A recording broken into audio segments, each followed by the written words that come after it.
అబ్బో ఇక్కడ కేజీ చీరలు కొంటే అర కేజీ చీరలు ఫ్రీ అంట. మంగళ్య షాపింగ్ మాల్, కేజీల్లో సేల్, టన్నుల్లో ఆనందం. ఓకే, అంటే ఒక క్లారిటీ కోసం అడిగాను సార్. అండ్ ఫణీంద్ర నాథ్ శెట్టి ఆస్తి ఎంత సార్? నేనే. అంటే ఎందుకు అడిగానంటే ఎప్పుడూ డబ్బు వెనక పరిగెత్తడం లేదు, మనసుకు నచ్చిన పని చేస్తున్నారు. బట్ ఇక్కడ సర్వైవ్ అవ్వాలంటే, ముఖ్యంగా ఇండస్ట్రీలో సర్వైవ్ అవ్వాలంటే ఒక పాత సామెత ఉంది, స్టూడియోలకి ఆటోలో వెళ్ళకూడదు, కారులోనే వెళ్ళాలి అని చెప్పేసి. ఓకే, నేను ఇప్పుడు బండి మీదే వచ్చాను మీ దగ్గరికి అయితే. సో అసలు మీరు ఎంత సంపాదించారు, మీ ఫ్యామిలీ నేపథ్యం ఏంటి, ఎందుకు మీరు ఇంత సెలెక్టివ్గా వెళ్తున్నారు, అది మీకు ఎలా సర్వైవింగ్ ప్రాబ్లం లేకుండా చేస్తుంది, కాస్త క్లియర్గా చెప్తారా? ఒకటి, I come from a very good family. Okay, అంటే డబ్బు గురించి ఎప్పుడు ఇబ్బంది పడి అలాంటిది ఏం లేదు. ఇంకోటి ఏంటంటే, అంటే మీరు రచయితగా నా గురించి ఎంత మాట్లాడుతున్నారో, నేను ఒకసారి ఫినాన్షియల్ లిటరసీ గురించి మాట్లాడడం మొదలెడితే మీరు అంతే షాక్ అవుతారు. బికాస్ నాకు ఇన్వెస్ట్మెంట్స్ కానీ, ఈక్విటీ కానీ, స్టాక్ మార్కెట్స్లో కానీ చాలా లాంగ్ టర్మ్ ఇన్వెస్టర్ నేను. అంటే నాకు ఎప్పుడైనా సరే ఒక 4 రాళ్ళు నీ దగ్గర ఉన్నాయి అంటే వాటిని నీకోసం ఎలా పనిచేయించుకోవాలి అనేది నాకు మను తర్వాత నేను నేర్చుకున్నాను. Okay, so it's been almost 6-7 years that I'm very active in investing. I don't trade. 9:30కి పొద్దున స్టాక్ మార్కెట్లోకి వచ్చి 3:30కి వెళ్ళేది కాదు. సో అంటే వెరీ గ్రేట్ కంపెనీస్ చూసుకొని సైక్లికల్ ఇన్వెస్టింగ్ కానీ, గుడ్ స్టాక్స్ కానీ, అప్రిషియేషన్ వేటికి ఉంటుంది, ఫ్యూచర్లో ఏవి పెరుగుతాయని నాకు తెలిసి I park my money very carefully there. ఈరోజు అది చిన్న మనీ అయి ఉండొచ్చు, బట్ యునో అట్లీస్ట్ అంటే నేను 2020-21లో పెట్టినప్పుడు అది వేరు. ఈరోజు నాకు ఇంకొక 4-5 years నేను చాలా హ్యాపీగా సర్వైవ్ అయ్యేటట్టు ఉంది, అంటే ఎవరిని చేయి అడగకుండా. ఐ థింక్ ఎక్కడో నాకు అదే చాలా ధైర్యం ఇస్తుంది. ఓకే, అంటే నేను సినిమా గురించి ఎంత రీసెర్చ్ చేసి తెలుసుకొని అలా ఉంటుందో, I'm the same guy when it comes to equity and stock market and investing.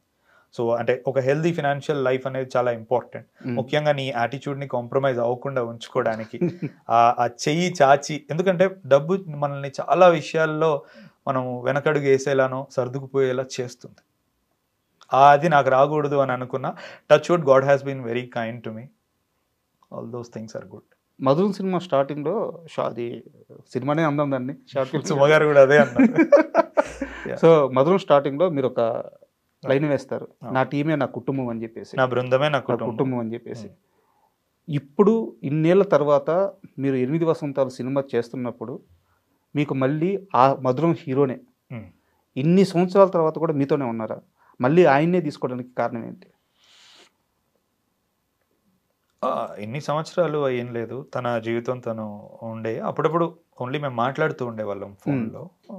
Cinema passion తనకి ఉండేది, నాకు ఉండేది. ఇప్పుడు ఇనిషియల్గా ఇది నేను పెద్దవాళ్ళతో చేద్దాం అనుకుని వెళ్ళానండి మైత్రికి. అంటే దీపిక పాడుకునే, సూర్య ఇలాంటి వాళ్ళతో చేద్దాం, సంజయ్ పాత్ర సూర్యకి, శుద్ధి పాత్ర దీపికకి, ఇలానే రాసుకున్నాను. అందుకే ఆ డైలాగులు అవి కూడా అంత బలంగా ఉంటాయి.